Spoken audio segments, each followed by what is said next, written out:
अखंड हिंदुस्थानाची कुळस्वामिनी आई तुळजाभवानी. सोडावा धर्म की सोडावा प्राण हा प्रश्न पडताच ज्यांचं चित्र आमच्या डोळ्यासमोर येतं असे स्वराज्याचे छावा स्वराज्य रक्षक धर्मवीर छत्रपती संभाजी महाराज. ज्या मातेने या स्वराज्याला, या महाराष्ट्राला, या देशाला दोन दोन छत्रपती दिले अशा राजमाता राष्ट्रमाता जिजाऊ माँसाहेब. ज्यांनी या समाजात जगावं कसं हे शिकवलं असे विश्वरत्न भारतरत्न डॉक्टर बाबासाहेब आंबेडकर. ज्यांनी स्त्री काय करू शकते हे दाखवून देऊन हजारो मंदिरांचा जीर्णोद्धार केला अशा राजमाता अहिल्यादेवी होळकर. सर्वात प्रथम या सर्वांना नतमस्तक होतो व आपल्या आजच्या व्हिडिओ सुरू करतो. नमस्कार, मी सार्थक आव्हाड आणि स्वागत करतो आपलं आजच्या व्हिडिओवर आणि आपल्या यूट्यूब चॅनलवर. मित्रांनो, छत्रपती शिवाजी महाराज आज यांची जयंती. खरं तर छत्रपती शिवाजी महाराज यांच्या जयंतीनिमित्त आपण भरपूर भाषणं ऐकतो, आपण भरपूर गाणे ऐकतो आणि त्या गाण्यामधून आपण काही ना काहीतरी बोध घेतो. पण कधी हा विचार केला आहे का की आज जे महाराजांनी स्वराज्य बनवलं होतं, जे महाराष्ट्र घडवला होता, तोच महाराष्ट्र आज जशाला तसा आहे का? त्याची प्रगती न होऊ द्या, पण जसं महाराजांनी बनवलं होतं तो तसा आहे का? आज महाराष्ट्रामध्ये जातीवरून वादविवाद सुरू आहेत. आज महाराष्ट्रामध्ये धर्मावरून वादविवाद सुरू आहेत आणि हेच जर आज महाराज असते आणि महाराजांनी पाहिलं असतं तर महाराज स्वराज्य बनवायला घाबरले असते.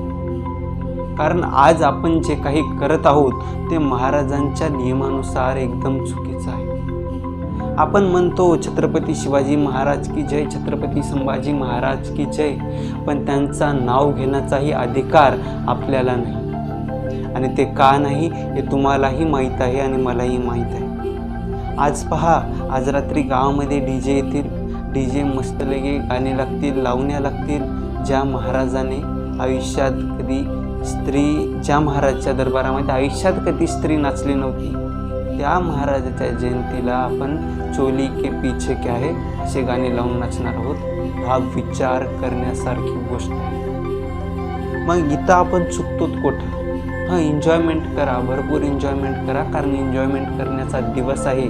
पण आपल्या संस्कृतीची आपल्यावर काय जबाबदारी टाकून गेली तर महाराजाचं भान ठेवून एन्जॉयमेंट करा. सर्वात मोठा प्रश्न सध्या महाराष्ट्रामध्ये की आपण जे जातीवाद करतो. खरं तर एक गोष्ट लक्षात घ्या की स्वराज्य हा 18 प्रगट जातींनी मिळून बनवलेला आहे. तो कोण्या एका जातीने बनवलेला नाही.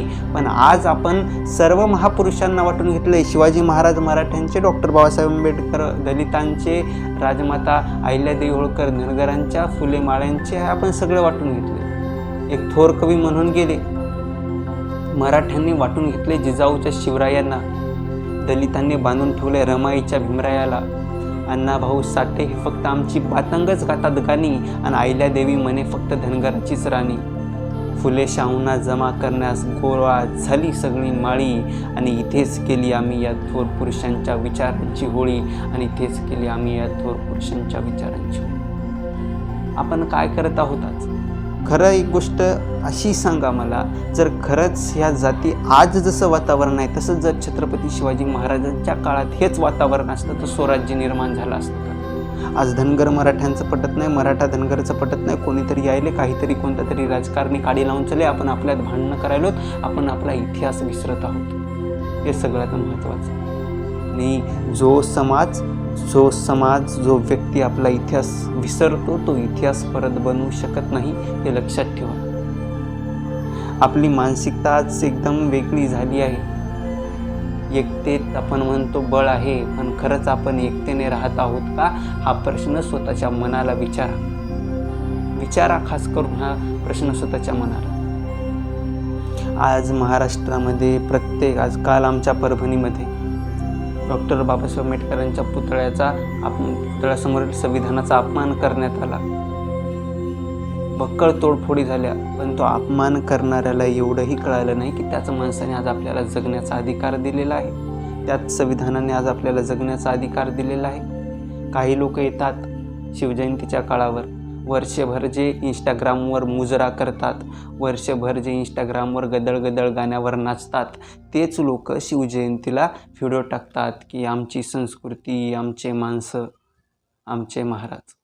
तुमचे महाराज नाहीत ते. महाराज अशा व्यक्तींचे कधीच नव्हते ज्या व्यक्तीने आपली संस्कृती विसरली आहे. पहा, विचार करण्यासारखी गोष्ट आहे. मनाला जर पटल तर आपल्या स्वतःच्या मनामध्ये एकदा वाकून पहा की आपण खरंच कुठंतरी चुकतोत का? खरंच आपण या स्वराज्यात राहण्याच्या लायकीचे आहोत का? आणि जर उत्तर नाही असेल तर स्वतःवर काम करा. जय शिवराय.